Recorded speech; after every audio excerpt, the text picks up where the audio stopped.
ਅਗਲੀ ਖਬਰ ਵੱਲ ਚੱਲੀਏ ਤੇ ਪ੍ਰੈਜ਼ੀਡੈਂਟ ਡੋਨਾਲਡ ਟਰੰਪ ਉਹਨਾਂ ਦੇ ਸੰਬੰਧ ਦੇ ਵਿੱਚ ਆ ਕਹਿੰਦੇ ਵੀ ਕੈਲੀਫੋਰਨੀਆ ਦੇ ਜੋ ਡੈਲੀਗੇਟਸ ਆ ਰਿਪਬਲਿਕਨ ਡੈਲੀਗੇਟਸ ਉਹ ਪ੍ਰੈਜ਼ੀਡੈਂਟ ਟਰੰਪ ਸਵੀਪ ਕਰ ਜਾਣਗੇ ਤੇ ਉਸ ਦੇ ਨਾਲ ਉਹ ਥਰਡ ਜਿਹੜੀ ਆਪਣੀ ਪ੍ਰੈਜ਼ੀਡੈਂਸ਼ੀਅਲ ਇਲੈਕਸ਼ਨ ਆ ਉਹਦੇ ਲਈ ਉਹ ਐਲੀਜੀਬਲ ਹੋ ਜਾਣਗੇ।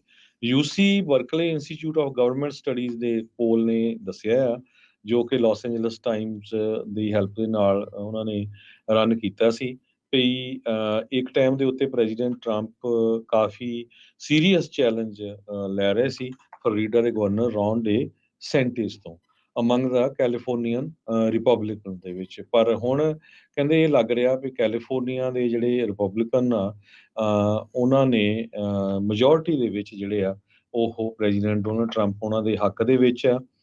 ਜਿਹੜਾ ਵੀ ਬੰਦਾ ਇਹ ਕੈਲੀਫੋਰਨੀਆ ਰਿਪਬਲਿਕਨ ਪਾਰਟੀ ਨੇ ਰੂਲ ਚੇਂਜ ਕੀਤਾ ਸੀ ਵੀ ਕੋਈ ਵੀ ਕੈਂਡੀਡੇਟ 50% ਵੋਟਸ ਲੈ ਜਾਂਦਾ ਆ ਆਪਣੇ ਡੈਲੀਗੇਟਸ ਦੀ ਤੇ ਮਾਰਚ 5 ਨੂੰ ਜਿਹੜੀ ਪ੍ਰਾਇਮਰੀ ਹੋਣੀ ਆ ਤੇ ਉਹ 169 ਜੀਓਪੀ ਦੇ ਡੈਲੀਗੇਟਸ ਉਹਨਾਂ ਦੇ ਕੋਲ ਚਲੇ ਜਾਣਗੇ ਤੇ ਇੱਕ ਕੈਂਡੀਡੇਟ ਨੂੰ 1200 ਡੈਲੀਗੇਟਸ ਚਾਹੀਦੇ ਹੈਗੇ ਆ ਨੋਮੀਨੇਸ਼ਨ ਨੂੰ ਵਿਨ ਕਰਨ ਦੇ ਲਈ। ਸੋ ਕੈਲੀਫੋਰਨੀਆ ਯੂਜ਼ਲੀ ਅੱਗੇ ਕਾਊਂਟ ਨਹੀਂ ਹੁੰਦਾ ਸੀ ਕਿਉਂਕਿ ਜੂਨ ਦੇ ਵਿੱਚ ਪ੍ਰਾਇਮਰੀ ਹੁੰਦੀ ਸੀ, ਹੁਣ ਇਸ ਵਾਰੀ ਮਾਰਚ ਦੇ ਵਿੱਚ ਕਰਕੇ ਜੋ ਆ ਇਹ ਬਹੁਤ ਜ਼ਿਆਦਾ ਫਾਇਦਾ ਉਹਨਾਂ ਨੂੰ ਹੋਊਗਾ। 55% ਰਿਪਬਲਿਕਨ ਵੋਟਰਸ ਕਹਿੰਦੇ ਆ ਵੀ ਉਹ ਪ੍ਰੈਜ਼ੀਡੈਂਟ ਡੋਨਾਲਡ ਟਰੰਪ ਨੂੰ ਵੋਟ ਪਾਣਗੇ। ਇਹ ਜੋ ਨਵੇਂ ਪੋਲ ਆਏ ਹੈਗੇ ਆ ਡੀ ਸੈਂਟਿਸ ਦੀ ਜੋ ਸਪੋਰਟ ਆ ਉਹ 16% ਦੇ ਉੱਤੇ ਹੈਗੀ ਆ, ਲੈਸ ਦੈਨ ਹਾਫ ਆ ਜੋ ਪਿਛਲੇ ਸਾਲ ਦੇ ਮੁਕਾਬਲੇ ਹੈਗੀ ਆ। ਸੋ ਇਹ ਜੋ ਅੱਜ ਦੀ ਡੇਟ ਦੇ ਵਿੱਚ ਜਿਹੜੀ ਸਿਚੁਏਸ਼ਨ ਆ ਰਿਪਬਲਿਕਨ ਪਾਰਟੀ ਦੀ। ਦੂਸਰੇ ਪਾਸੇ ਪ੍ਰੈਜ਼ੀਡੈਂਟ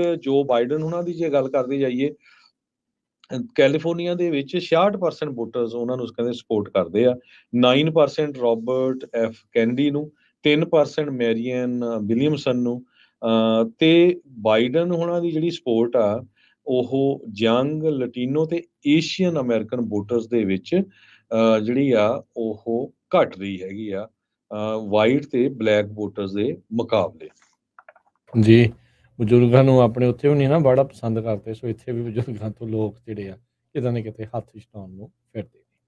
ਅਗਲੀ ਜਿਹੜੀ ਹਰਜੋਤ ਸਿੰਘ ਜੀ ਗੱਲ ਕਰਦੇ ਜਾਈਏ 1600 ਜਾਣਿਆਂ ਦੇ ਇੰਪਲੋਈਜ਼ ਨੇ ਗਾਹ ਪਾਤਾ ਗਵਰਨਰ ਨਿਊਸਮ ਨੂੰ, ਜਿਹੜੇ ਆ ਉਹਨਾਂ ਦੇ ਨਾਲ ਸਮਝੌਤਾ ਕਰਨਾ ਪੈ ਗਿਆ। ਇੱਥੇ ਆਪਾਂ ਹਜ਼ਾਰਾਂ ਬਿਜ਼ਨੈਸਿਸ ਦੀ ਗੱਲ ਕਰਦੇ ਹਾਂ 553 ਦੇ ਅੰਡਰ, ਉਹਨੂੰ ਲੈ ਕੇ ਕਈ ਤਰੀਕੇ ਦੀਆਂ ਲੱਤਾਂ ਇੱਕ ਦੂਜੇ ਦੀਆਂ ਖਿੱਚਣ ਵਾਲਾ ਕੰਮ ਵੀ ਜਿਹੜਾ ਉਹ ਬਣ ਗਿਆ ਸੀ। ਕੈਲੀਫੋਰਨੀਆ ਦੀ ਜਿਹੜੀ ਖਬਰ ਆ ਸਾਰਿਆਂ ਦੇ ਲਈ ਅਹਿਮ ਆ, ਇਸ ਲਈ ਵੀ ਸਿੱਖਣ ਨੂੰ ਆ, ਮਿਲਣਾ ਤੇ ਇਹਦੇ ਵਿੱਚੋਂ ਕੀ ਆ, ਸਿੱਖਣਾ ਕੀ, ਉਹ ਆਪੋ ਆਪਣੀ ਮਰਜ਼ੀ ਆ। ਕੈਲੀਫੋਰਨੀਆ ਦੇ ਪ੍ਰਿਜ਼ਨ ਦੇ ਜਿਹੜੇ ਸਾਈਕੈਟਰਿਸਟ ਆ ਉਹਨਾਂ ਨੂੰ ਹੁਣ $42,000 ਦਾ ਬੋਨਸ ਮਿਲ ਸਕਦਾ ਆ, ਕਿਉਂਕਿ ਉਹਨਾਂ ਨੇ ਕੰਟਰੈਕਟ ਨੈਗੋਸ਼ੀਏਟ ਕੀਤਾ ਗਵਰਨਰ ਨਿਊਸਮ ਦੇ ਨਾਲ।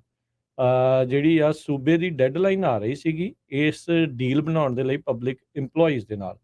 1600 ਜਾਣਿਆਂ ਦੀ ਇੰਪਲੋਈਜ਼ ਨੂੰ ਰਿਪਰੈਜ਼ੈਂਟ ਕਰਦੀ American physician dentist bargaining unit 16, ਉਹਨਾਂ ਨੇ ਇਹ ਐਗਰੀਮੈਂਟ ਜਿਹੜਾ ਹੈ ਉਹ ਬਣਾ ਲਿਆ। ਕਹਿੰਦੇ ਵੀ ਨਹੀਂ ਤਾਂ ਅਸੀਂ ਸਟ੍ਰਾਈਕ ਤੇ ਚੱਲੇ ਸੀਗੇ, ਜਿਹੜੀ ਮੈਂਬਰਸ਼ਿਪ ਨੇ ਆਲਰੇਡੀ ਆਥੋਰਾਈਜ਼ ਕਰ ਦਿੱਤੀ ਸੀ। ਇਹਦੇ ਤਹਿਤ $234 ਮਿਲੀਅਨ ਇਹਨਾਂ ਨੂੰ ਅਗਲੇ 3 ਸਾਲਾਂ ਦੇ ਵਿੱਚ ਮਿਲਣਾ ਆ।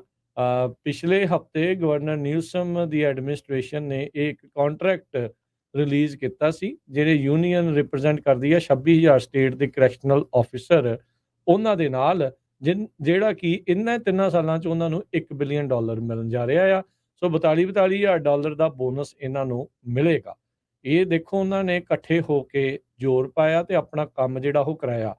ਕੰਮ ਇੱਦਾਂ ਹੀ ਜਿਹੜੇ ਉਹ ਹੁੰਦੇ ਆ, ਬਹੁਤ ਜ਼ਿਆਦਾ ਜਿਹੜੇ ਲੋਕ ਆ ਤੁਹਾਨੂੰ ਅੱਗੇ ਪਿੱਛੇ ਕਰਨ ਦੀ ਕੋਸ਼ਿਸ਼ ਜਿਹੜੀ ਉਹ ਕਰਨਗੇ, ਪਰ ਤੁਸੀਂ ਵੀ ਜੇ ਇਕੱਠੇ ਹੋਵੋਗੇ, ਜਿੱਦਾਂ ਹੁਣ ਇਹਨਾਂ ਨੇ ਸਟ੍ਰਾਈਕ ਕਰਨ ਦਾ ਕੀਤਾ ਸੀਗਾ, ਹੁਣ ਸਮਾਲ ਬਿਜ਼ਨਸਿਸ ਤੋਂ ਬਗੈਰ ਤਾਂ ਕੋਈ ਵੀ ਮੁਲਕ, ਕੋਈ ਵੀ ਸੂਬਾ ਜਿਹੜਾ ਉਹ ਨਹੀਂ ਚੱਲ ਸਕਦਾ। ਸੋ ਸਾਰਿਆਂ ਨੂੰ ਇੱਕ ਸੁਰ ਜਿਹੜਾ ਇਸ ਦੇ ਵਿੱਚ ਹੋਣਾ ਪੈਣਾ ਹੈ, ਜੇ ਤੁਸੀਂ ਵੀ ਆਪਣੇ ਕੰਮ ਜਿਹੜੇ ਆ ਉਹ ਕਰਵਾਉਣਾ ਚਾਹੁੰਦੇ ਆ। ਆਪਾਂ ਜਿਹੜੇ ਉਹਨਾਂ ਯੂਨੀਅਨ ਵਰਕਰਸ ਦਾ ਵੀ ਖਬਰ ਕਰਦੇ ਰਹੇ ਵੀ ਕਿੱਦਾਂ 30 ਦਿਨ ਤੁਰ ਕੇ ਕੰਮ ਕਰਨ ਵਾਲੇ ਜਿਹੜੇ ਆ ਖੇਤਾਂ 'ਚ ਕੰਮ ਕਰਨ ਵਾਲੇ, ਉਹਨਾਂ ਨੇ ਆਪਣੀ ਯੂਨੀਅਨ ਬਣਾਉਣ ਨੂੰ ਲੈ ਕੇ ਜਿਹੜਾ ਕਾਨੂੰਨ ਸੀਗਾ ਉਸ ਦੇ ਉੱਤੇ ਸਾਈਨ ਕਰਾਏ ਗਵਰਨਰ ਨਿਊਸਮ ਦੇ ਕੋਲੋਂ। ਤੇ ਤੁਸੀਂ ਜਿਹੜੇ ਰੈਲੀਜ਼ ਜਿਹੜੀਆਂ ਉਹ ਕਰ ਹਟੇ ਆ, ਅੱਗੇ ਹੁਣ ਜੋ ਵੀ ਹੋਣਗੇ ਉਹ ਬਾਅਦ ਦੇ ਵਿੱਚ ਜਿਹੜੇ ਉਹ ਦੱਸਣਗੇ।